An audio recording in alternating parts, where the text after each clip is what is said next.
కార్యాలయాల సముదాయం ఆవరణలో మున్సిపల్ శాఖ ఆధ్వర్యంలో బతుకమ్మ పండుగ ఘనంగా నిర్వహించబడింది.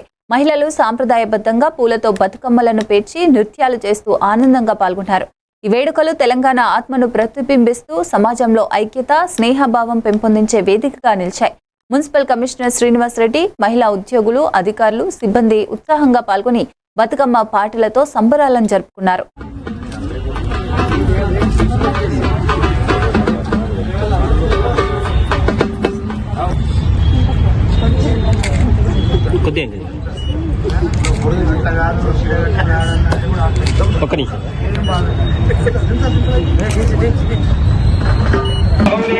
ఎన్నెన్నో పూలతో కొలిసేను గౌరీకే, ఎన్నెన్నో పూల గౌరీకే, పూల జడాలే తానే గౌరీలు గౌరీకే, రాసల్మాటమని గౌరీ గౌరీ, ఏమేమి పూల జడాలే తానే